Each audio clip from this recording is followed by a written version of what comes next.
they don't necessarily, or even parents maybe don't necessarily know what you're looking for, or maybe they think they know what's best for you. And so Jimmy and I like to have these conversations so we can get the word out about programs that are doing great things. And as Jersey guys, we like to get all the Jersey coaches on and have conversations and spread the word about the programs and the schools, the universities, and the colleges, and see if we can create a little bit of an Airey Bros pipeline for you. Sounds good to me. Awesome. All right, ladies and gentlemen, we are back. We are here. You are there, but we are glad that you are joining us this evening.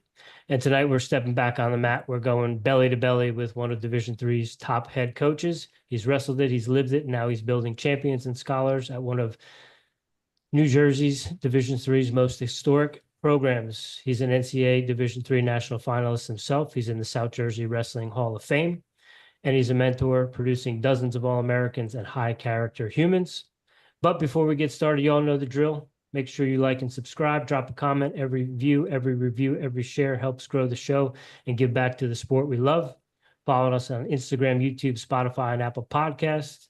As always, this episode is fueled by CS Instant Coffee and Black Sheep Endurance Coaching.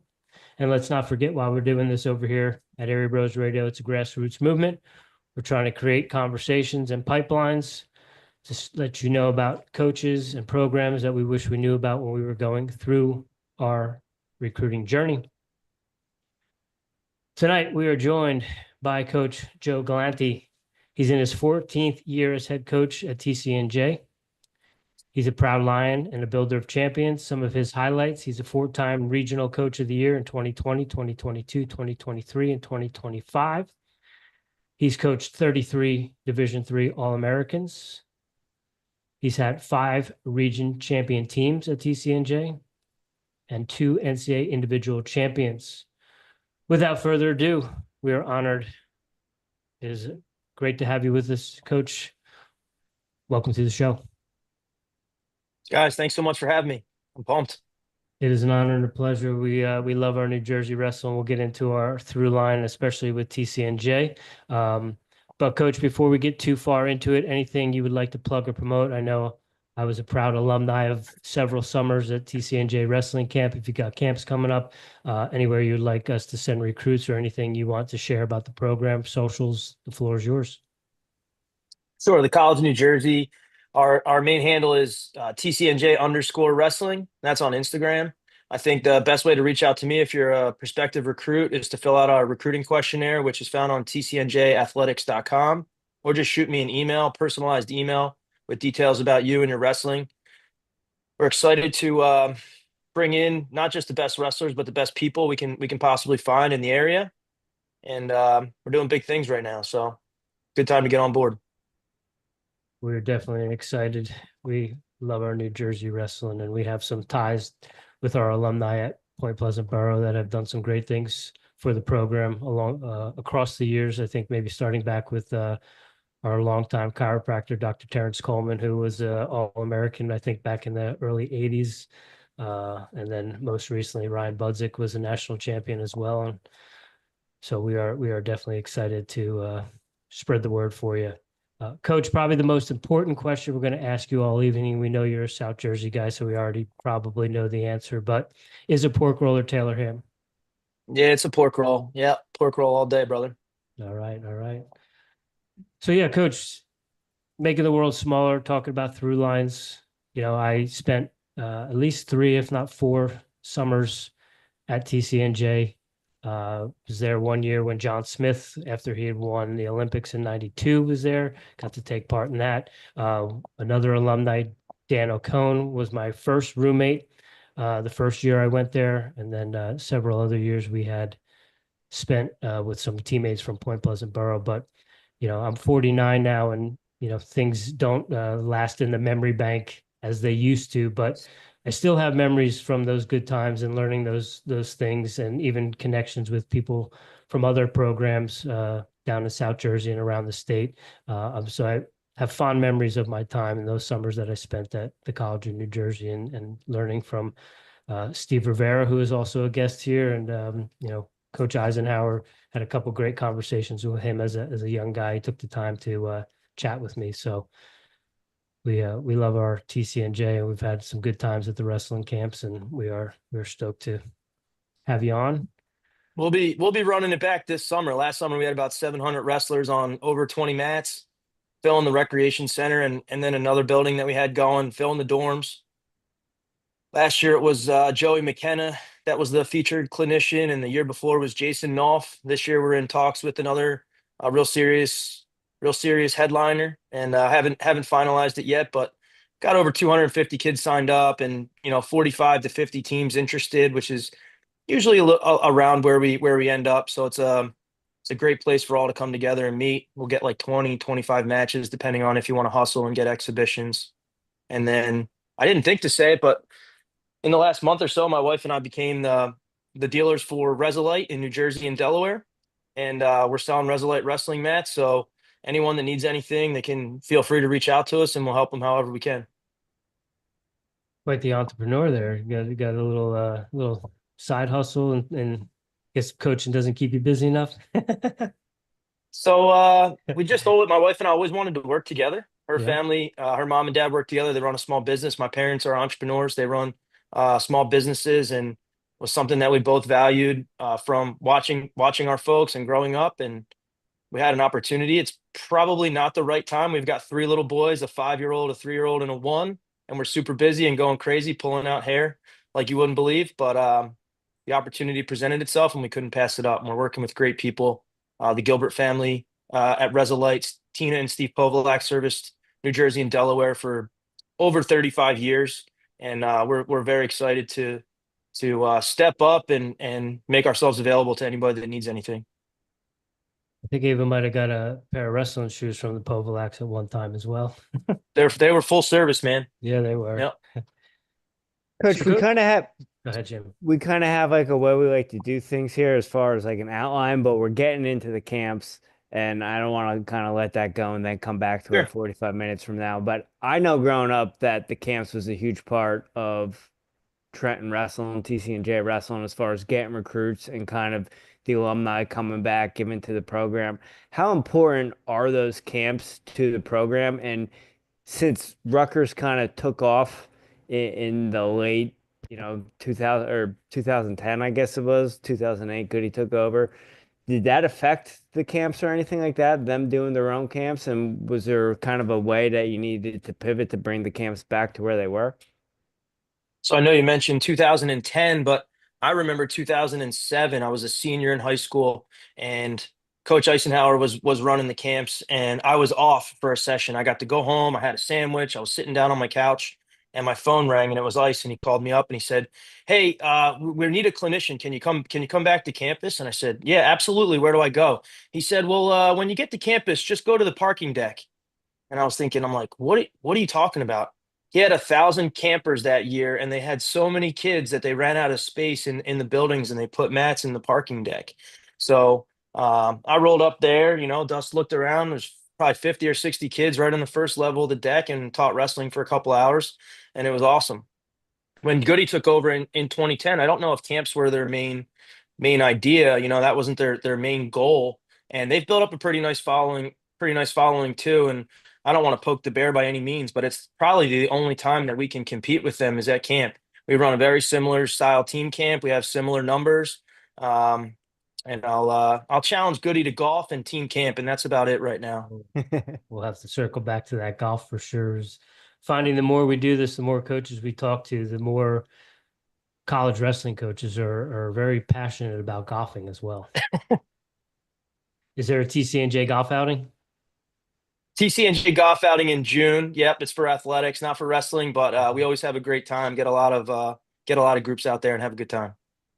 Are you the best golfer in the athletic department? In the department, I am now, I would say. Yeah, I'll take all comers. Yep, absolutely. Okay. What's your handicap? I was before kids, I was playing to 7. I'm probably 8 or 9 right now, to be honest. I can still hit it okay. You got to get up and down, that's for sure. Okay. You ever play Manasquan River? Never have. Nope. You guys play there? I used to caddy there.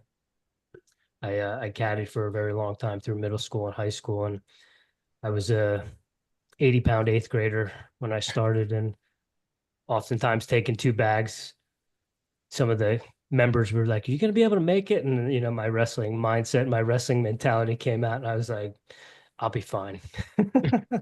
That's like 60 pounds right there. Yeah, yeah. And then you realize that they're carrying around like two cases of balls in the bag, and you start letting them out one by one as you're walking around and things like that to lighten the load a little bit. So go ahead, Jim. Coach, one thing we like to do is we like to kind of ask people how they got their origin story. I know your dad was your high school coach, I believe. So did you always know that you wanted to be a coach once you kind of got into wrestling? Was that the path you wanted to follow? How'd you get into wrestling? Yeah, those are great questions. And I grew up around the sport. I always say we grew up in the Ocean City High School physical education closet. My dad was a teacher there for 35 years, and we loved it. We loved playing sports and visiting him at school, and legitimately running through the phys ed closet and getting our hands on every piece of equipment possible. So I had an idea that I wanted to be a teacher and a coach. I think I tried to fool myself into other things before I actually landed at TCNJ and being a physical education teacher. When I graduated, I was a teacher for 3 years and ICE's assistant coach. And then after 3 years, I was commuting an hour. I wasn't making much money. I was just tired. And I walked into his office to tell him that, hey, I either have to be a bartender and your assistant coach, or I'm going to move up and live by my school, and I'm not going to coach here anymore. And before I could even say a word, he told me it was his time to retire. And we went down and got a hamburger and a Coke, and we talked it over. He tried to talk me out of it for probably an hour. And I said, listen, I'll call my administrators and tell them right now I'm never coming back. And he said, no, no, no, don't do that. But I was ready to go. And my dad coaching and growing up around the Ocean City High School wrestling team, guys like Pat Lynch, Rich, I don't know if, yeah, he's probably a little bit older than you. Drew Musley is another name. I looked up to those guys. They come to our house and beat us up, and those were our idols. So it always just seemed right. And now I'm teaching and coaching at the college level, and my boys get to grow up in that same environment. So it's very special to us. And I tell recruits all the time that my wife and my family and my wife's family, both from Ocean City. My parents are a couple blocks, from the beach where we grew up, and her parents are right on the bay. Our whole family lives within 10 minutes of each other. We're the only ones that don't live at home. We live 2 hours away, and we do college wrestling. And I don't want to say we gave up the beach because we get it in the summer, but this is how we wanted our kids to grow up around the sport and around these type of people. And we're very, very lucky to have that. Well, Coach, you mentioned Pat Lynch, and definitely showing my age, but he was a couple years older than me. But the one year, his junior year, when he won at Jadwin Gym, we were sitting in the stands. My uncle was an athletic director at New Brunswick High School, so he always used to get us passes. We actually sat in the stands next to Pat's mom when he won. So that was my little tie into becoming a huge, huge fan of Pat Lynch. And I mean, that everyone knows historically that match with Damian Covington and how crazy that was. And it was kind of like a David and Goliath. Not that it was David, but he went on to do great things as well. But again, one of those moments that kind of sticks out forever.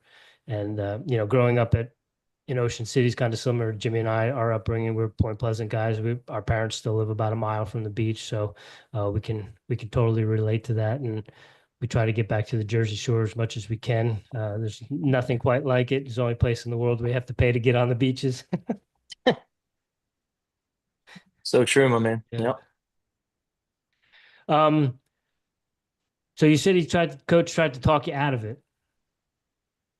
Yeah, you know what? His thing was you're going to be dealing with 18 to 22-year-old boys, I'm pretty sure he said. And it comes a host of problems. I think I was 26 at the time, and I'd had success as an assistant coach, and I love to work out, but he's telling me, your body's going to break down. You're not going to be able to wrestle every single day. You're going to have to put the team, before your own workouts and things like that. And I guess I watched my father do it, and it's just something I always wanted to do. It's the only job I ever really wanted. Because I remember saying to Ice one time, I said, "Man, you have the best job, in the state." And he said, "I got the best job on the East Coast." And I didn't know what he meant. I had no idea. I just thought it was wrestling, and order headgears and wrestling shoes and run practice, but there's so much more to it with the fundraising, with the recruiting, um, administration, and it's really been great. Really like sinking my teeth into all that stuff. But I think he knew all the things that were hard. I think at the end of his career, recruiting got difficult. He had gone to from TSC that he could get a lot of guys in, and they were letting the admissions doors pretty open. And at the end of his career, he was seeing admissions really crack down and go after a different academic student, and that was hard. It was hard because sometimes the wrestlers aren't that nature. The guys that he was used to going to get were going to be a lot different. So I don't know any different. When I came in, that's the way it was. So it wasn't like an issue necessarily, but he definitely feared that those things could turn me off. Or I think also the United States, how many wrestling teams did we lose in that time, right? So he put an endowment together, got an endowment committee together, and just made sure that we had money behind us too. Old coach going to a new coach in an unsure time, and he didn't know if the program was going to sustain itself and if we were going to make good decisions. And I think we got lucky, followed his game plan, got a lot of help from the administrators, got a lot of help from the alumni, and the kids are wrestling really hard. They're going to class, they're not causing any trouble, so everything's good right now.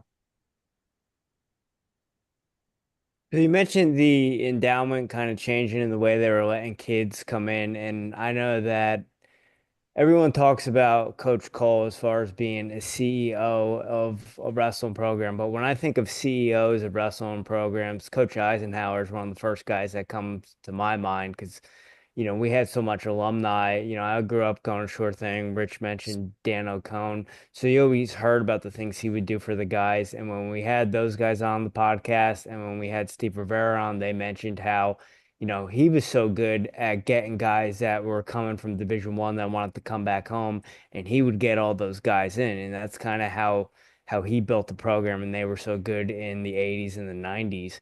How has that kind of changed for you and the way you do things and what he taught you and how you kind of had to adjust it to, stay with the times? Yeah, so you bring up a lot of interesting points and a lot of similarities to now. We didn't see it that the transfers coming for some time. It wasn't as huge.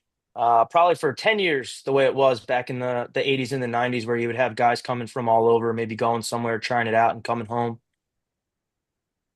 Now we're seeing it a lot. Right now our team has four probably starters that are transfers. Our 33-pounder transferred from Navy. His dad was Garrett Totten. His dad was a two-time national champ at Del Val. Sam Koch transferred from Franklin and Marshall. He's a Cinnaminson guy. Our 74 pounders, Hunter Mays. He's a two-time state champ from Howell, New Jersey, wrestled at Lehigh. And Vincent Santinello, I think you had Vinny on maybe a couple months ago. He's just transferring over from Pitt, just signed up with us last week. So those transfers are really starting to come through, and they're very helpful in in the direction that we're trying to go, which is trying to get back to national dominance and trying to create um, the team energy, atmosphere, ability. But you can't forget about the guys that are homegrown, the guys that have come through the program and developed. I'm so proud of them. And TCNJ is a great choice, whether you're coming out of high school or you're coming back from another college. So I think we're priced right. We're academically, very high, and they're getting an unbelievable wrestling experience. We're seeking out some of the best wrestling in the country, some of the best competition we can absolutely find. Going to the Midwest and picking fights with teams at national duels, at in home gyms, in opponents' gyms, and going to tournaments that we've never gone to before. So the guys, they come and they see, and it's not super easy. I think when you think we're going to go from Division I to Division III, guys are just going to walk through it, but they're finding a challenge. And I also think it's a really good mix. Like they're being challenged and they're having great competition, but they're having a lot of fun too. Because our team camaraderie and just the team culture. Sometimes I hate using the word culture because it's such a buzzword, but the team culture is really positive right now, and it's my 21st year on the team, and it's the most fun that we've ever had. So just really, the kids are really enjoying it. The coaching staff's really enjoying it, and we're having success in the classroom and on the mat. So how do you keep it fun, but Division three is a grind. There's what is it, 150 teams, 170 teams, something like that. So, and there's a lot of depth. And I know you have had guys that maybe weren't the most successful in high school, or they were in the program for 3 years and never were All-Americans and then were national champs. So how do you keep it fun, but also, hey, you're going to be in a fist fight, for lack of a better term, every time you get out there. So I just met you and Rich, today when we first started doing this. And Rich, I think when you said, "Hey, we got two national champs," I've coached two national champs. We had just met, and I didn't want to correct you and say that we've actually coached three, um, My three apologies. since 2011. That's all right. And two of them are Region Six guys. So Mike Denver from Central Regional, and he was not a New Jersey State place winner. And then Ryan Budzik, same thing, not a New Jersey State place winner. And then last year, Nick Sacco won a national title. He's from Bridgewater, not a New Jersey State place winner. So these guys are coming in. They've got fire in their belly, and they want to continue getting better. And we make it possible. We have great coaches around. We have 9 coaches on staff. I would say 6 of them are young. They live in the area. They're motivated to come in and work out with our guys. They want to help us get better. They like to get workouts in on their own, but or get their own workouts in when they come in, but they're in it for the right reasons. So it's something that we saw, I think, in 2018. We watched a team walk into the Nationals, and they had all these young coaches and a huge team that was showing up to the event, and the athletic director and the boombox playing. And we walked in, and we kind of like looked at them and we're like, man, those guys are throwing a party. That's the way we want to do this. And fast forward a couple years after that, I had a note. It's this laptop. It was on the back side of it, and I had a little sticky note on there, and it said, "We stink on the bench." We'd be having dual meets, and it would come down to the heavyweight, and we would turn around and we would tell the guys, like, "Let's go. You got to cheer for the heavyweight. You got to get behind them." And the guys, they would cheer once, and then that would be it. Turn around, and they wouldn't really be paying attention. And so we gotta sit in the office. We got to talk about this. We got to figure out how we're going to do it differently, because this isn't it. This isn't it right now. And we started being very intentional about getting the guys together outside of the room, trying to create opportunities for them to bond together, so that when it came to wrestling, you would think that bond would be there.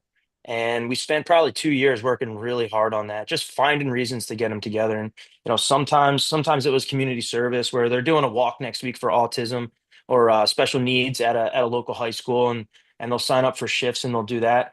Sometimes it's doing recruiting tours. Like on Fridays, we'll have recruits come in, and they'll get together, and a group of them will walk the kids around. A group of them will have lunch with them. Another group will do question and answer.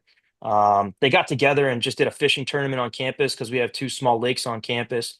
So those are just 3 quick examples, but getting them together, and I don't want to say forcing them to have fun, but creating an opportunity for them to like enjoy each other outside the room, translated to them enjoying themselves inside the room and wanting to come to practice. So I think that has been really big. The young coaches working with them, the intentional team bonding, and then I would say we're giving them really good extras, little things like yoga. We have a yoga trainer that comes in once weekly.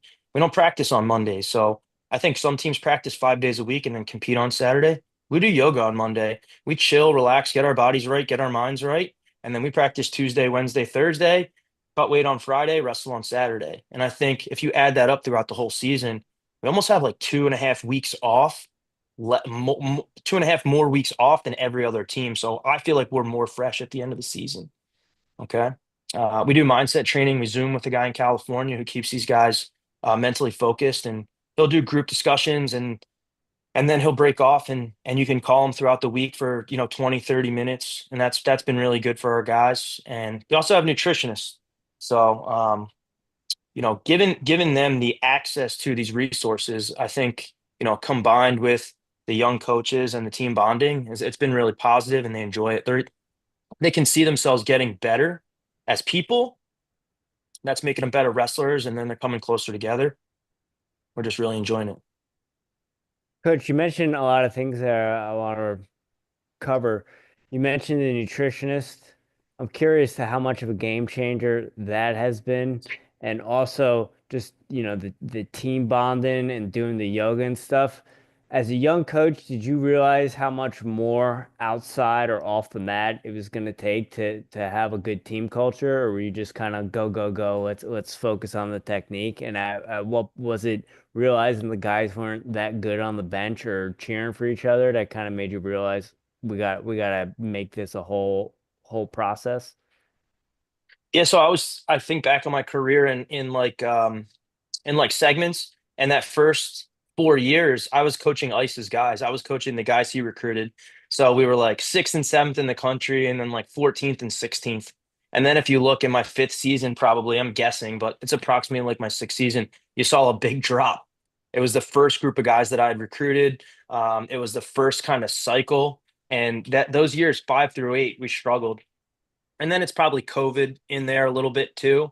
And now we're on a spot where we're winning regional titles, and we're doing well at the NCAA tournament. We're having Scholar All-Americans, which we haven't talked about yet, but that's been a huge piece of what we're doing, setting a goal for each individual that comes on the team to be great in the classroom, get on the mat, get a lot of matches, and win those matches. So I always say TCNJ is a very well-rounded institution, and the Scholar All-American Award is a very well-rounded award, meaning you've got to stay healthy so you can get into matches. You've got to wrestle at a really high level, so you've got to get good on the mat, and then you've got to knock it out of the park in the classroom.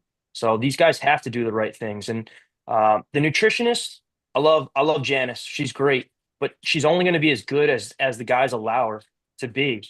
And if they put 100% into it, then they're going to get 110% out of it. If Janice will bend over backwards for them, and she'll take a phone call or a text, um, either at a tough time, or she'll offer advice. She comes to the grocery store when we go grocery shopping over winter break and walks around the aisles to make sure guys are picking the right yogurt and things like that. So she'll do anything for us.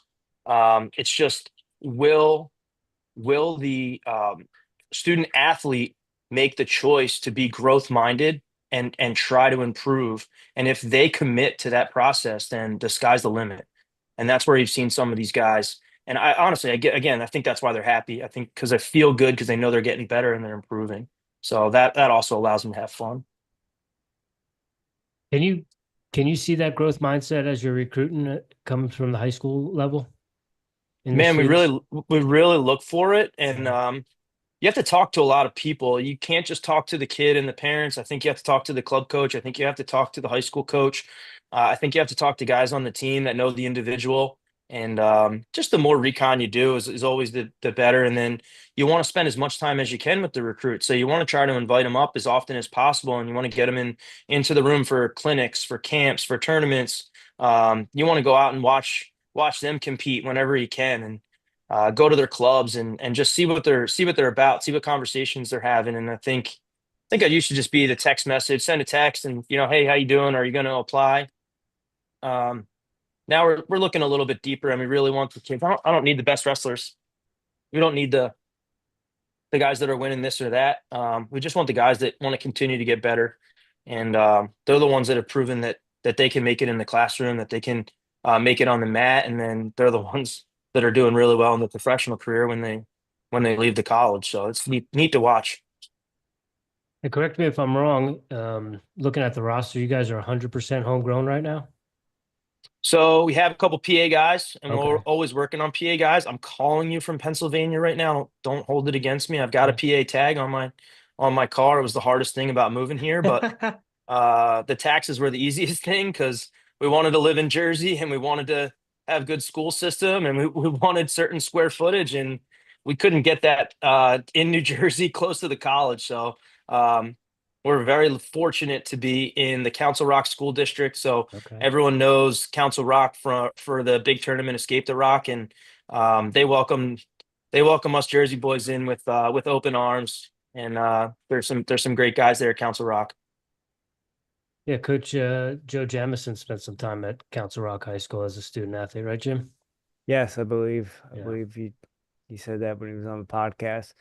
Coach, you had brought up the academic All-Americans, and we know that Trenton is known for its academic load and known to be a good academic college. I think that's maybe why I didn't get in or go there or even look at it coming out of high school.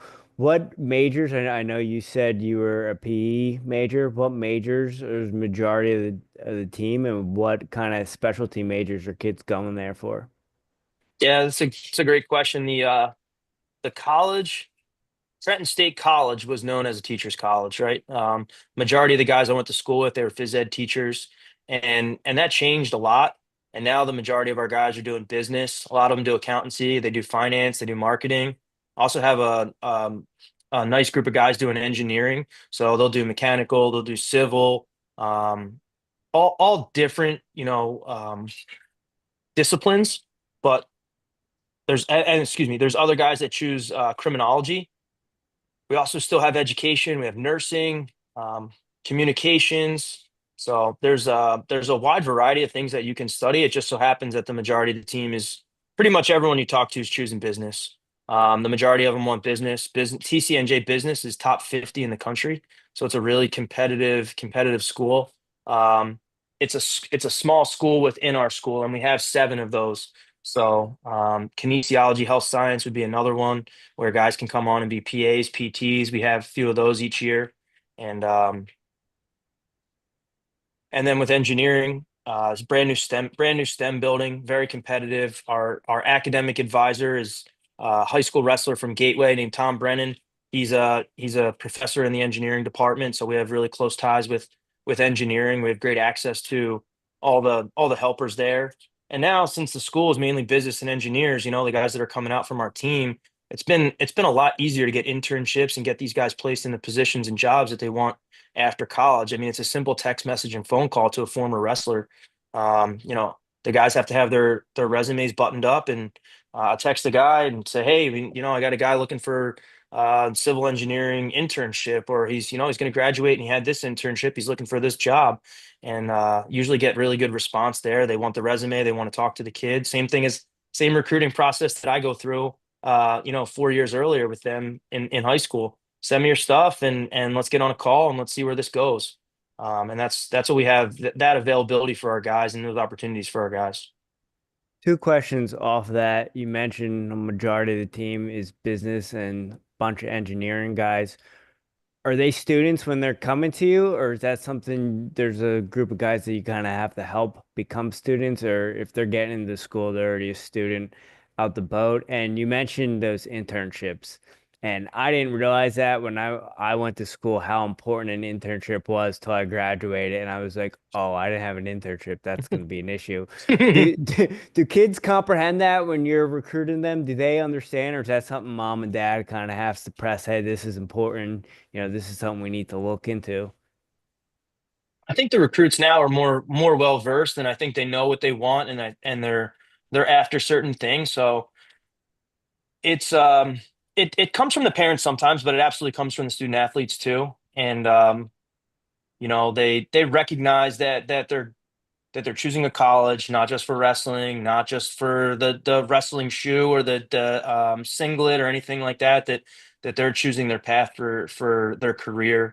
And it is questions. I had a phone call with a guy earlier today at around 4 o'clock, and those are some of his questions. He wanted to know, like, hey, where will I be placed and how will I get connected? And I'm going, this kid's 17, 18 years old. Like way further along than I was. So, good for him. And to answer your question about being students, we value three main things when we're talking about our program and we're looking at recruits, and that would be character, commitment, and positive attitude.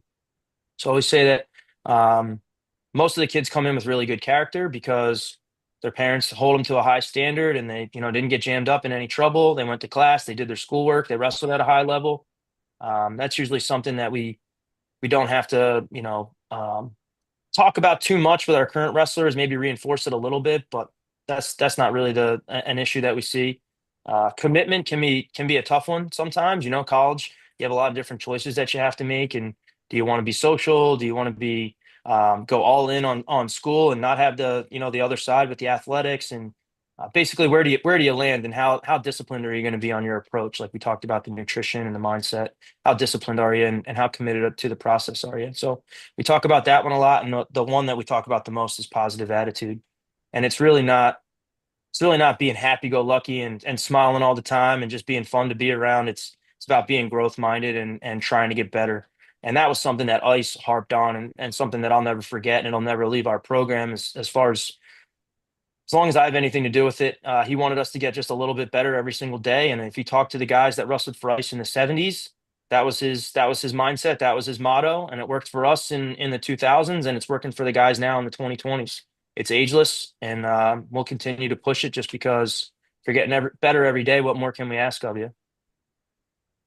Yeah, we're all about the PMA over here at Airey Bros Radio, and you know, mindset is such a huge thing when it comes to being an athlete, but also, we just recently talked to Mick Betancourt, who's a producer and a comedian and a director in Hollywood and that sort of stuff. And he actually wrestled Joe Williams back in the day when he was a high school athlete in Chicago. But Wow.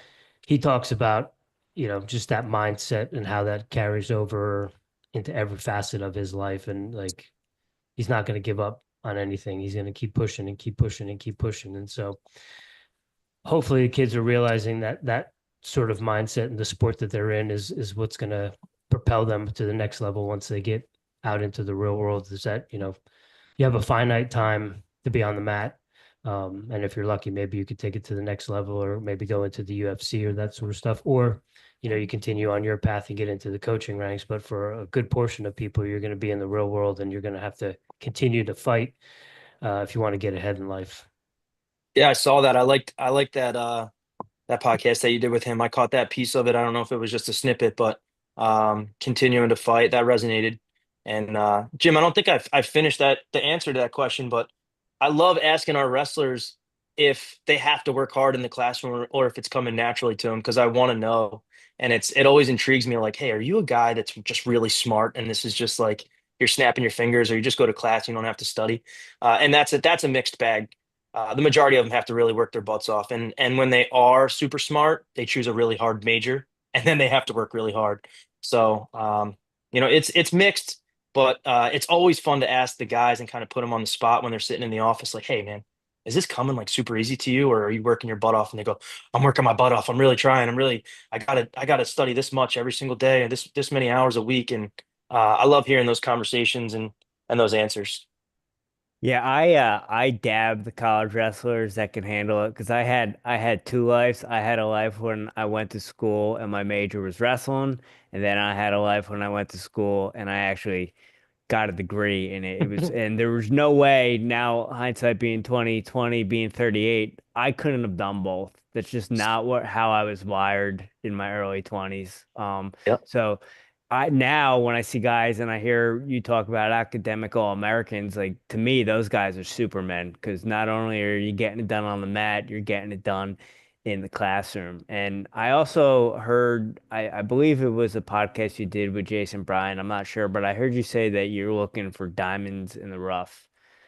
How do you, and we talked to the coach of Cal Baptist, and he said the same thing, because he was a diamond in the rough, Derek Moore. He's looking for those diamond in the rough. How do you kind of pinpoint them, and what are kind of maybe some bullet points of, oh, this kid's not done yet, right? He didn't, you mentioned some of those guys that didn't do it in high school and then they got it done. Three of them were national champs. How do you pinpoint those kids? Yeah, I don't think there's any one or two exact ways, but we've seen enough guys and read enough emails and had enough visits where it's like, wow, I get a really good gut feeling from this guy, or this guy shook my hand and looked me in the eye, and something just resonated there, and it's not always that. Sometimes it's the way they ask questions if they're at a clinic, or sometimes it's the way they approach you if they're at a tournament. Just come up, hey coach, just wanted to say hi. I'm gonna go back and warm up, or something like that, and that stuff kind of sticks with you. I always say, like, when we go recruiting a lot, like we're out watching tournaments and matches. I very rarely watch the actual wrestling. I'm watching the kids on the outside, and seeing how they're interacting with their parents and how they're interacting with their teammates, and did they throw their headgear after a tough loss, or did they storm off and run into the hallway? Like, what are we going to actually get when you come, because you're going to be there for 4 or 5 years. And I don't want to say we don't have time to deal with some of that stuff, but we're in an opportunistic spot where we don't have to take a guy like that. We can choose the guy who's not going to act like that and does want to continue to get better. So No specific thing or one thing for the diamond in the rough. Just always keeping your eyes open, I think. How do you have the conversations with the kids? Because us all being guys in our 30s and 40s, we realize that there's more to life after wrestling. When you're in college or when you're in high school wrestling, that's all that you care about, or that's all I cared about, right? And the place, that's how I judge people. Oh, he was a national champ. Well, that doesn't always transfer to them being a good human. So how do you kind of talk to the guys who maybe don't get it done on the mat or achieve their goals on the mat, but man, this kid's going to be a great person and he's going to get it done in the workplace. I don't want to keep circling back to the process, but if you're focused on the process and you are reaching small goals daily, weekly, monthly, you should be proud of yourself no matter where you're standing at the end of the season. So if you ran through the brick wall, if you identified what you needed to do that would say, I want to win, my goal is to win national title. Okay, what do you need to do to win national title? Well, if I get to my high crotch, I'm going to win, the majority of my matches. I'm committing right now, coach, to doing 50 extra high crotches every single week. I'll do 10 after practice every single day on a drill partner. And if I miss a day, then the next day I'll do 20. Okay. So you do 50. You know what? I'm not in the best shape. I need to do a mile worth of sprints at the end of 2 practices a week. All right. That sounds good.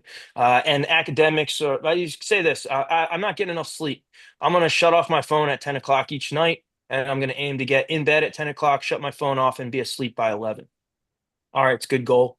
That's going to get you your 8 hours. You can get up and get rested and for class. And if he can do that every single week, and he does it for every single week throughout the entire season, and he thinks that's what's going to lead him to the national title, whether he wins the national title or not, he's become a better person and he's reached those goals and he's better for it. So he'll be okay. He'll be mentally fine. Maybe not fine, but he'll be able to kind of handle and understand that he put the work in. Of course, everyone's going to run, everyone's going to lift, everyone's going to wrestle in practice. Those are givens. But he identified those three things that he was going to try to do that he thought were those X factors that can make him, the very, very top guy. And it probably, if he does them, probably going to end up in a really, really good spot. Either going to be really close to a podium or really close to the semifinals or really close to the national championship. And, our thing is, hey, if you gave it your best shot, you said this is what you wanted to do, and then you did it, and you gave it your best effort, we're not mad at you. Well, I'm never mad at the guys for losing. I only get mad when they don't give full amount of effort. But I think we're seeing that. I think we're seeing them start to identify their goals and really, really break them down so that they know what it means because and I'm probably talking to two guys that did the same thing, wrote down in your locker on a sheet of paper, I want to be the state champ. I want to win the districts. I want to win the regions, right? And you hang it up there and you look at it every single day. And it just puts pressure on yourself because there's no process to get there. And then when the day comes when you have to win the regions or you have to win the districts, you're like, got to do this. Well, what are all the little things that you did that added up to win that? So we focus on those little things, and then we try to have as much fun as we can when we're at the nationals. We're throwing the football around during warm-ups. We're playing the music. We're joking around, trying to keep it light so the guys can go out and perform and have fun. Yeah, take some notes here. I'm tough at having that fun part and letting them play games and stuff as warm-ups and those sorts of things. I gotta practice that. The It's hard. team football, man, you got to know where the team football is. It's got to make the trip. The assistants this year were so excited about it. I think two footballs got into the bag on the first couple trips and making sure that we had that thing. And I'm always like, this is going to cost me $3,000 because they're throwing it around like three mats right over the clocks at the Nationals, and I'm going like, the rule's not in place yet that you can't have like a football at the Nationals, but I know when we break a clock and it like I could just see the football going right through the electronics. Like we're going to pay for it, and then the next year there's going to be a rule outlaw on these footballs, The TCNJ rule. and it's going to be the CJ Brucky rule if I had to guess. When you do those sorts of things, like my concern with those sorts of things, or when I see like a basketball come out of cross country practice, it's always the thought in my head. I have my old man talking about you're gonna get injured, you're gonna roll an ankle, you're gonna. Do you worry about those sorts of things, or is the fun aspect of it outweigh that sort of stuff? Or are you telling them, hey, we can do this, but we got to be cautious about what we're doing? Just like anything, I think you got to monitor it and you got Yeah. to use proximity the closer you get to it. If I'm standing, 100 yards away and I'm watching them play football, they're going to go do whatever they want as fast as they want, as hard as they want. So I don't necessarily always play, but I'm right there and I'm watching them, I'm hawking them. So maybe they go too fast on one play and the next one I'm like, yo, we're gonna shut this thing down. If you guys, we got to do this right. It's the Nationals in 3 days. Like I want you guys to have fun because it always gets beautiful the week of the Nationals and they want to go outside on the turf. Hmm. Football's not playing, soccer's not out there right then. Like let's go on the turf and throw the football. All right, let's go. So I do think that there's a positive, or else we wouldn't do it. And they do have to be careful at the same time. Yeah. I want to go back to the yoga too, because a lot of the coaches we talk to, we know wrestling's a grind, and it's typically it's about getting to March, being healthy and as injury free as possible. Have you seen with the addition to the yoga and that kind of Monday off, uh, are the guys being healthier? Or have you seen a drop off in injuries? I think you're going to have injuries every year. Yeah. Um, I think the positive is that it's like a mental reset. It's part of our schedule. It's good for their bodies. It's something they can do for a lifetime. You can't wrestle forever. They can do yoga forever. Hmm. They can do nutrition forever. They can do mindset training forever. So we're giving them life skills. We work with Emily Boker Darling. Her dad was a high Rick school Hocus wrestling back. coach at Rancocas Valley. Yeah, yeah. Brian's a good friend. He took us to Europe when we were kids, and I always had a good relationship with him. And then Emily started doing team yoga with Rutgers, and then we got her on board. She's also working with Princeton. She's got a bunch of different sports and a bunch of different teams, and I can't say enough about her and what she's done for our program. And um, I think yes, it's absolutely physical, but it's also mental, and that's a time where we can take a break to reset and spend an hour just on, recovery, and mindset. And they also have another person to like vent to or talk to, and she'll come up and she'll say, "Hey, their hips are really tight. What did you guys do?" Well, we wrestled a lot of matches, and then they sat on a bus for 5 hours on the way home. So okay, maybe we want to go a little easier on them on Tuesday in the drill then, and then wait for Wednesday to start ramping it up again. So she's like having another coach and just another person that's looking out for the program and looking out for the guys. Coach, you mentioned having the Brucky rule. And if you follow any social media or you follow CJ, he seems like a wild man. Do you have to rein him in at times? Is he like having another kid on the team? But Man, Brucky, he's one of my best friends. He's been part of the program for 7 years. He was our first graduate assistant, and we have a new grad this year, Sean Pearson from Princeton. And I tell him, I'm like, God, listen, I'm going to make this rule, and then Brucky's going to do whatever he wants. And Pearson looked at me, he goes, "Can't put a saddle on a Mustang." And we've been saying it. We've been saying it all season, like just as a joke, and it's never terrible, but Brucky's one in a million, maybe 10 million. And we love him to death. The guys love him. He's a great clinician for us. He's a great sounding board. He works out with the guys that are reaching the highest mark. So Sacco and him were really tight throughout Nick's career. Ends up being a three-time All-American and a national champ. Now he's working real closely with Hunter Mays, who was fifth in the country this year. He'll work very closely with 65, 74, 84. DJ Henry's a How guy region. Geez, I can't even say region 6. He's old region 6, because that's where How would be. Short conference, I guess, is an easier way to say it. And he'll work closely with him too. But anybody that CJ gets his hands on turns really good and gets really good because he puts a lot of time and effort into those guys, and he cares about them on a different level. we talked about that CEO role before, and you mentioned your assistant coaches. So I'm curious of what your CEO role looks like. How do you kind of manage your program and delegate? We have young guys. I'm not young anymore, and those guys are to wrestle with our guys in the room and teach the technique. And I'll be strict on certain things. I want things a certain way, whether it's technique or who's teaching what. And I know what I like, but it's also good for them to hear it from different people, not just me. So I think my role now is to make sure that they have all the resources that they need and that those resources get into the room and that they're consistent and we know when they're coming and we know what they can offer when they get there. No, you guys have your system, you know who's talking and asking what questions, and you know the flow of this interview, and I've got to manage the same thing for practice. I can't have six coaches in there and them all want to show a different high crotch. This is the high crotch that we're showing. This is the finish that we're showing today. Brucky's the best at it. He's got the floor. Listen to him. You can add one or two things in if you want to, but it's Brucky's day. Brucky, I'm texting him. Brucky, you got to practice today. This is what I want. I want high crotches on a finish. I want a hard drill after that for 20 minutes, and then we're going to go some live.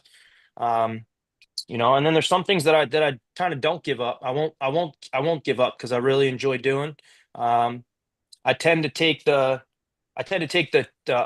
Tuesday, right after the weekend, and I like to review some of the things that we did well and some of the things that we struggled with. And then I'll kind of open it up to the other guys and say, hey, you got Wednesday, you got Thursday, Friday's a pre-match day. We'll have, Pearson run the pre-match where we just kind of go through the same drills over and over, and it's about energy. And so I'm making sure the guys are moving and guided through a drill so they can lose their weight without too much thinking. You get ragged out at the end of the week a little bit and you're cutting weight. So it's good when someone comes in there and kind of barks at you for 45, 55 minutes and you can just sweat. You can just react to what they're saying, put the work in and get that done. But I'm so lucky. I mean, we got Brucky, who mentioned. We got May Bethea, who was a round of 12 guy, wrestled at UPenn. He's a Trenton native and works at the College of New Jersey in the equal opportunity funding office. He's working on campus. He can work out with the guys in the middle of the day. We had two grads this year: Sean Pearson from Princeton, Chris Lanciano from Bucknell. We have a heavyweight coach named Sal Folsom. He wrestled for me. Drives an hour. It's not every single day, but probably 3 or 4 days a week to come in and work out with our big guys. We got a guy from PA who we call our top coach because none of these Jersey guys can teach top. So Tim works our breakdowns and our turns. He's also a great recruiter and a scouter. So and all these young guys, they've got their coach, but one of my coaches in college is back on staff now. He was our drug and alcohol counselor at TCNJ for probably 25 years. Joe Hadge, he was Penn State All-American, and he's back in the room with us. He's traveling with us, and he looks out for me. He sees things that I don't see, and he'll mention it to me, and I'm like, oh yeah, I missed that. No, thanks. He'll tell me and kind of keep me focused because he and I aren't working out nearly as much as these young guys are.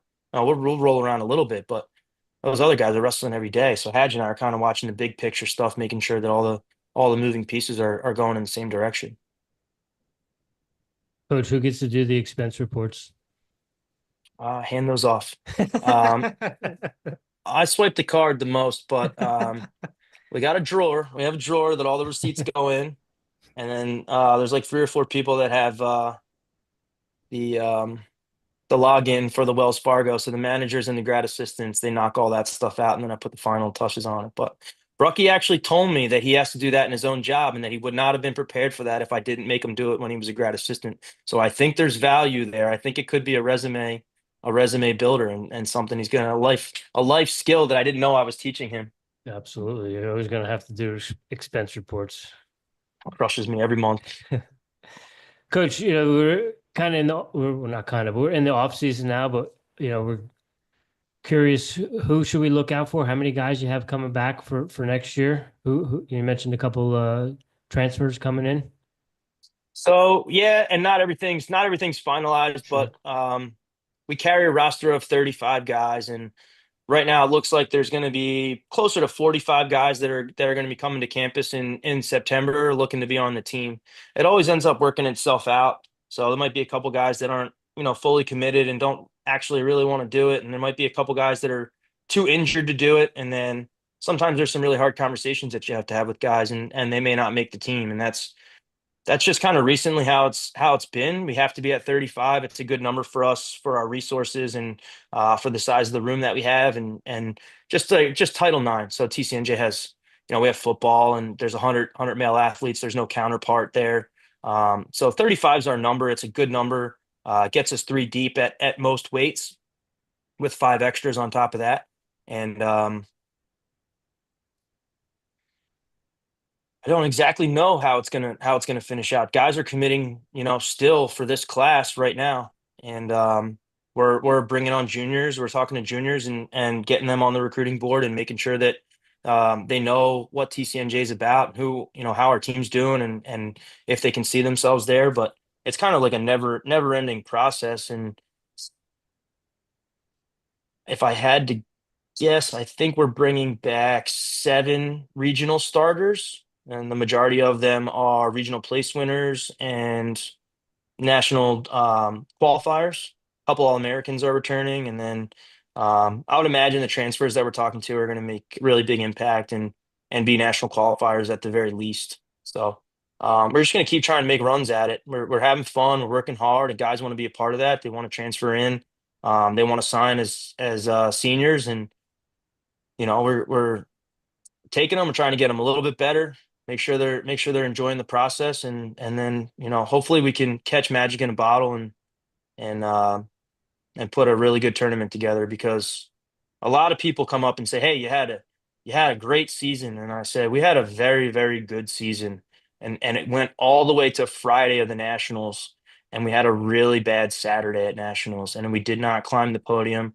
We were 11th as a team. We had guys finish fifth, sixth, seventh, and eighth. And I think we only won a couple matches on Saturday.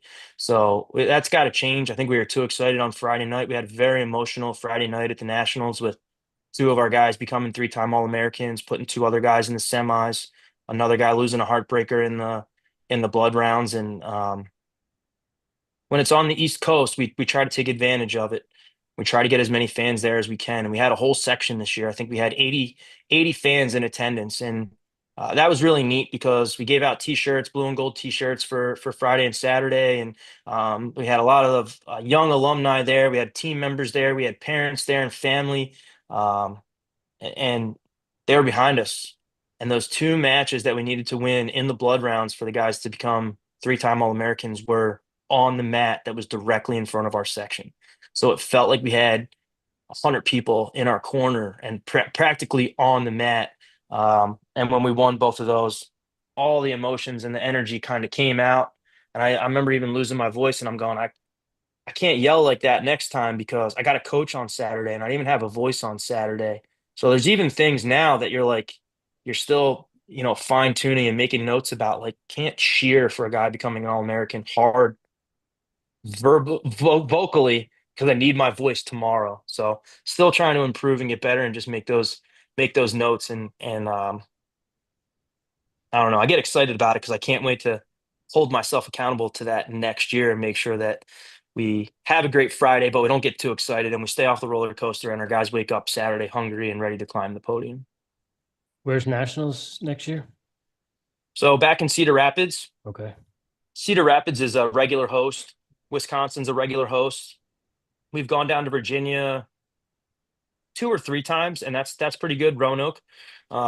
This year it was at Providence, Rhode Island. We loved it. It was cool city, great food. We drove a bus up. We stopped about 3 hours in, jumped in the ocean. We did a cold dip, Nice. got back on the bus, drove the rest of the way, and silly stuff like that. Like that's how we're coming together. Jumping in the water, and Did you jump in too? oh, I'm all in. I love the Oh, let's love the go. cold dip. Yeah. All right. Yep. Are you guys into it? Yeah. Heck yeah. Yeah, Yeah. absolutely. Coach, I got one last one for you. I'm curious, Sure. majority of the guys, have a couple PA guys in there, but the majority of the roster is New Jersey guys. Is there some trash talk amongst the regions and the different conferences and the different counties with the guys?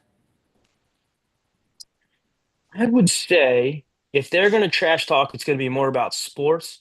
And oddly enough, our guys are big hockey guys. So Rangers and Devils, they are at each other, and it is not they're not nice to each other about it. It's kind of easy for me right now being Eagles fan. It's like they can't come at us with the NFL stuff, and there's a few Eagles fans on the team, so we're banded together pretty tightly. Like to see the Phillies do a little bit better, but no trash talking, regionally north and south so much. And if there is, we just make them toe the line and go takedowns. All right, I like it. Coach, I appreciate you bringing up the emotional highs of Friday and being able to go in on Saturday and finish strong. That was something I always had issues with in big tournaments, was not letting those wins, those big wins, in the quarters or going into the semis get to me and be able to run all the way through the line. So I appreciate you bringing that up because I don't think that's something that's talked about. We saw it in the NCAA Division I tournament this year where big upsets and then guys not getting on the podium instead of celebrating the process opposed to those little moments you got to finish all the way through. I think that's something that's not talked about enough in the sport of wrestling. So I appreciate you bringing that up. Thanks for recognizing it, man. It's still so hard to do. Even if talk about it every day, but it's still so hard to actually execute. So just keep trying. Yeah, I was a film student. I think there's a movie in there about that, because everyone wants that gold medal, but I think there's something in there about, finishing the movie before you go to the finals. But that's something I think about all the time. Is there anything about TCNJ that we haven't talked about that you want our audience to know? The only thing I'll say is I've always thought this, and I'll continue to think it. TCNJ is a really healthy community, and there's a lot of people there that will help you. I found a great home there.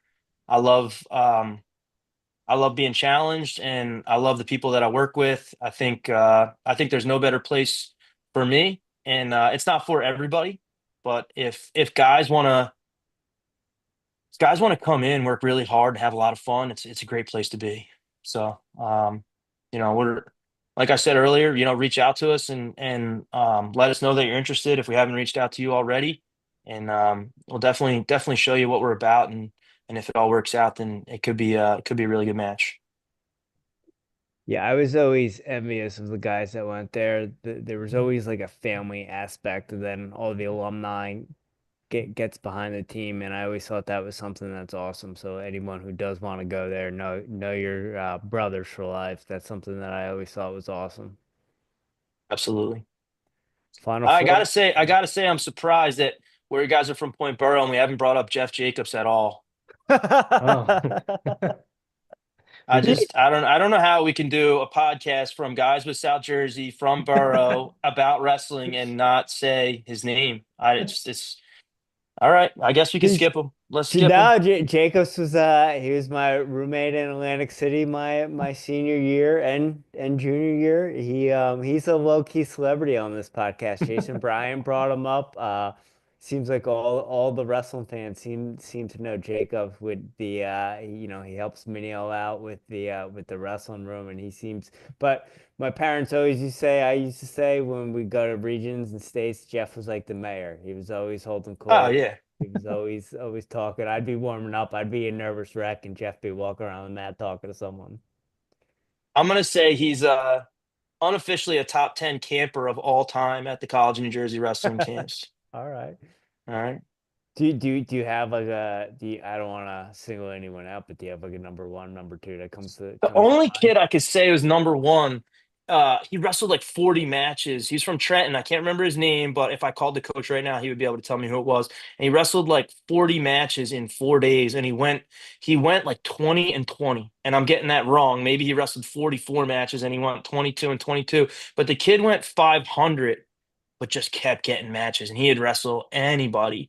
So that guy's a top five. And I'm sure there's more, but those two guys, I mean, I remember Jacobs just running around with his skateboard and Mhm. just talking with us and hanging out and like he was the life of the party. So Always. I can't give him top five, but I'll give him top 10. You're Do you probably have still the life of the party. yeah. Do you have any kids that you got from the camp that wound up coming to TCNJ and were all Americans for you? So yeah, absolutely. Um, I would have to think back, probably not too hard.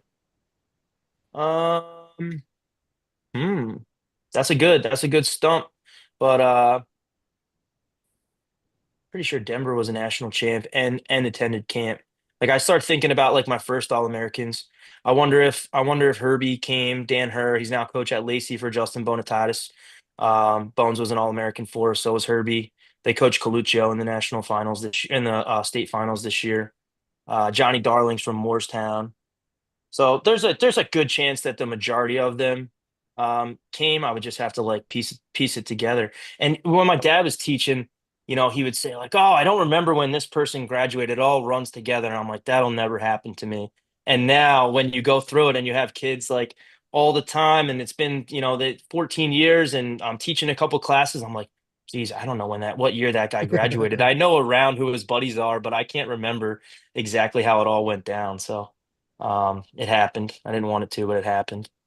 So I lied. I said we were gonna get in the Final Four, but you just brought up your dad, and there was a question that we had that I wanted to ask at the beginning of Yeah. the podcast. How was it having your dad as your coach? Did that ever get tough? And were you jealous that your brother got to go to Blair and you didn't? Wow. Really good questions. Um, Having dad as a coach was awesome and really hard at the same time. And I think it was probably just because of my maturity level. And I didn't love wrestling when I was younger. My brother loved it. My brother would wrestle all the matches and all the tournaments, and it seemed like more their thing. And I was cool with it during practice, but like we get in the car, I didn't want to talk about wrestling. They would talk about wrestling all the time. And over the years, that kind of switched. I was like, I think I want to do this as, for forever. I think this, and my brother isn't involved in the sport anymore. Um, could still kick probably a lot of people's butts if he wanted to, especially with his front headlock. But um, yeah, that's changed a lot. So the second part of the question I'm blanking on. Blair, were you jealous that your brother got to go to Blair and you Ah, didn't? Blair. Back then, we would go to Blair 4 days a week for Fargo camp. So they would take us to Blair. We would live there. We'd live in the dorms and we'd eat the food. Um, and it was different. Like I didn't necessarily click with the Blair guys, and it's not something I ever even thought of. Um, So no, wasn't really jealous. Was really proud of him for doing that. And he won a prep national title and got in Fargo finals, and he won some really big tournaments. And then he went on and won some national titles in freestyle when he was in college. Like now they call them U23s. It used to be like college nationals or something like that. He won that a couple times. So it was a great experience for him. And his roommate Ross Katomer is now the head coach at Blair, and I've been really close with Ross for the last couple of years because we're both going through the head coaching stuff and we're texting and calling each other regularly. He actually, Ross got us into Blair this year. We were going up to Wrestle Centenary and we needed to work out close to Hackettstown. And we got in the room, beautiful room, redone. It's awesome. And looking at pictures of my brother when he's back in high school with Ross. And that was really cool trip down memory lane. Yeah, your brother was an animal. Oh, He was good. he was like one of those kids that I thought like in high school. I was like, he's in high school? Like he's not in college, he's in high school? Yeah. Final Four, Rich? Well, I got one more since you All had right. one more. I'm curious, Coach. You mentioned you have some young boys. Have they been on the mat yet? Is there headgears in their future? So I can't believe that not one of them has like run down and like jumped on me during this whole thing. My wife's probably keeping them upstairs right now, but I hear them banging around. They're probably wrestling each other upstairs right now. Um, we battle, all right. We battle on the couch. That's what they say. Dad, I want to battle. So I throw them all over on the couch, but no real official practice or they've got shoes, they've got headgear, they come to matches, but it's more important for me to have them around our athletes and Mhm. around our coaches because they're such great role models. And it was really neat. This was the first year that they felt more comfortable, like they weren't stuck on my wife's hip Mhm. during the dual meets. They would actually run around and be on the bench a little bit. They would run into the weight room. They had their toys and they were throwing a ball back and forth. Like they started having a blast with it, which I guess when you have kids, you're like, oh, that's just what they'll do. But my son's 5, and now he's just starting to do that. So it's neat to watch, and it keeps everything fresh because I've been here so long. It's 14 years of head coaching, but I've been at the college for 21 years. So I've done all these things. I've wrestled all these teams. We've been in the really heated duels. We've gone away on all these trips, but I've never done it with a family. So it makes everything brand new and it makes everything cool and it gets just get a different perspective on it. So it's been a really neat part of the journey having them with us. Final Four-ish? Let's do it. All right. Coach, are you a coffee drinker? Yes, I am. How do you brew your coffee and how do you take it? Yep, we got Nespresso. I actually prefer the Nespresso. Like we went on a Starbucks kick, and I actually prefer the Nespresso over the Starbucks, which I think it's probably a good move in the long run. But usually wake up and do bone broth with cinnamon in the morning, Let's and then go. I'll do a coffee, the Nespresso coffee with a little bit of cream, um, salt water, and that's usually my start. So you mentioned a bone broth. Are you guys making it yourself, or got a brand that you prefer? I don't know what it is. It's probably like an organic boxed brand, just bone broth, and I'll do like half a cup, three quarters of a cup of coffee every morning, and a little bit of cinnamon, stir it up, and throw it down. All right. That leads right into our next question. Coach, do you have any daily practices or rituals you do on a regular basis to show up as the strongest version of yourself? Hmm.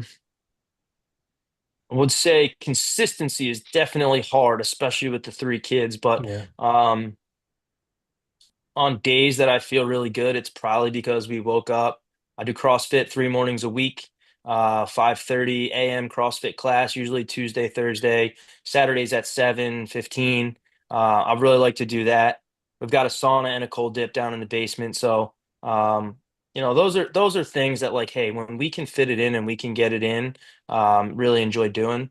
My wife and I like to walk. It's not crazy. We're not runners, but we'll walk, and we like to take the kids with us, or sometimes we do not like to take the kids with us, but Uh, um, yeah, anything like that. So Jimmy and I are both former CrossFit coaches. Do you have a favorite WOD, and what CrossFit gym do you go to? I like the Chief is my Okay. favorite one, All right. and we go to CrossFit Newtown. That's where we met our nutritionist, Janice. She's one of the coaches there, but there's a guy named Matt Giordano who runs the gym, and he does a great job. The same thing, like strong culture, lots of fun, gatherings, So when you don't want to go, it's about the people. The people get you there, and you Yeah, end up having a good time, and you get your sweat in, you get your workout in. So no gotta just doubt. check the ego at the door, or else you get jammed up. I don't like getting hurt, but it happens sometimes. I hear you. Do you have a ruck when you go for your walks? No, not usually. It's Yeah. usually it's usually padded shoes. I'm carrying enough weight around my Yeah. belly. I don't need extra weight. Okay. Rich, I feel like the wrestling coaches tend to like those hero wads, no? Yeah. That is that wrestling mentality. Those long They mess you up grinders. until dinner, man. The hero wads, they're like you're like sitting at dinner, like, oh my gosh, I still feel like I'm still like out of it. Yeah, they get you. Mhm. CrossFit's the only thing I've ever done that makes you feel like you just wrestled a match. Yep. So I think that's why I like it. I'm like, dude, this is it. With that said, do you incorporate any of that stuff? You have conversations with the strength and conditioning coaches? Yeah, we do like to do a lot of front squats, back squats, deadlifts, power cleans, hang cleans. I do like to put them into circuits over winter break and complexes. I like when they do one deadlift, one power clean, one hang clean, and I think the guys are learning from it too. It's another thing that's like a life skill, something they shouldn't just be doing the bro lifts and doing the curls and the tricep extensions. Like I think that they should be doing Olympic type movements, and hopefully, if they do it right, it's something they can sustain and take with them for life after college wrestling. Yeah, no doubt. So being a South Jersey guy, did you grow up with Dave Miller and Jimmy Letchford? I don't know Jimmy, but Dave Miller was a college roommate. I started at Ryder, and Dave Miller, Ryan Cunningham, Bobby Stinson, Joe Pollard coaches at Rutgers, Jimmy DeChico. Those were our roommates, and great group of guys. And I talked to Dave probably more regularly than any of the other ones. He's I would consider a close friend. Yeah, we had him on the podcast to talk about the CrossFit and his wrestling career, and then Jimmy Letchford, he is this is it the CEO of Go Rockridge? I believe so. Yeah, of Go Ruck. He wrestled for Cherokee, and then went to Navy. But Okay, he was on the CrossFit HQ staff as well. He was a guest as well. But it's nice. funny how the wrestlers all kind of go towards it's either jujitsu or CrossFit, it seems Yeah, like. yeah. Coach, what are you listening to right now? Music, podcasts, audiobooks? Are you reading anything? So. I was doing that in the fall, and I tend to listen to more audiobooks. And like I did Masterclass 2 years ago. I enjoyed that, but I think when the season starts heating up, my brain gets too busy, and I almost can't take any more like instruction. I can't take any more like any extra like growth at the time. I'm like already working on my own personal stuff and I just can't listen to that. I just got to a point 2 years in a row where I was like, wow, this hit me the same as it did the year before. So then I'm country and classic rock and I'm just starting to think about like, okay, I got to get back on my audiobooks, but haven't made the switch yet. We're going on vacation in like 2 weeks. That might be an opportunity to get back to it a little bit, but just kind of enjoying music and Apple Music right now and just trying to chill. Like new country, old country, all of it? I would say all of it. I do like is it pop country? Like whatever's hot. I just like it because it's got good beat and there's no curse words and you can listen to it in front of the kids and like you can play it in class and if the guys make me mad at wrestling, I can put it on there too. Who's controlling the aux cord in the room? Oh yeah, the guys got it all day, but I just can't stand like constant cursing. I'm fine with whatever. I just they just can't be cursing nonstop. It actually really bothers me. I Yeah. don't know. Can't say why, but You're getting it old. just kind of foul. Yeah. Yep. Yeah, so I'm that's right there that's with my you. that's my rule. Yeah. Yeah. I always I teach physical education. I take requests on the playlist and stuff and they'll throw something at me. I'm like, nope, it's got curses in it. Yeah. Got that little Yep. E, it's not going on. It's got to be clean. Not good for my vibrational energy. Where are you teaching? I teach down here. I'm in Greenville, South Carolina. I teach at a charter school in Greenville Oh, County. cool. Yeah. Okay. We have our facility it's not we don't have a gym per se, like with basketball courts and stuff. Our gym is basically it's a CrossFit gym. Oh, sweet. So we got seven squat racks, a rogue rig, six echo bikes, eight rowers, four skiers, kettlebells, dumbbells, you name it. It's I've worked in multiple CrossFit gyms at different locations around the country, and it's probably one of the best outfitted gyms I've been able to have at my fingertips. That sounds awesome. Yeah, it's pretty dope. I'm pretty lucky. Thanks for reminding me. Coach, last one we got for you. This is a lighthearted one to close it out. Could be anything. Maybe it's a unique food. Maybe you're into Scrapple now that you're in PA. Maybe there's a good craft beverage that you enjoy from time to time. Do you have a guilty pleasure? Hmm. Is it Can I golf? be? We actually fish more. We have fish more Okay. than we golf now because the kids can go turn over rocks and chase frogs. And it's a lucky day when you see a snake. Um, so we enjoy that. But I would say I enjoy spending time with my wife, and she's not standing here like making me say this. She's upstairs taking care of our boys, and she works so super hard for our family. And she very rarely says no that I can't go and do something. That's usually always wrestling, recruiting, training, and she's so supportive of all the things that we do. And there's no way that I'd be able to live this awesome life, without her. So.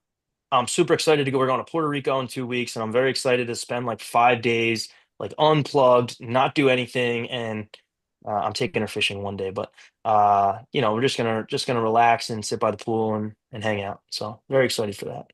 Okay. Probably should have asked this up front, but being a guy who grew up at the beach, you surf? No, we don't surf. No? Nope. Okay. We worked a lot of jobs. So my uncle had a bar and we bar backed and we washed a lot of dishes and we parked a lot of cars and rode ice cream around the different streets by bike.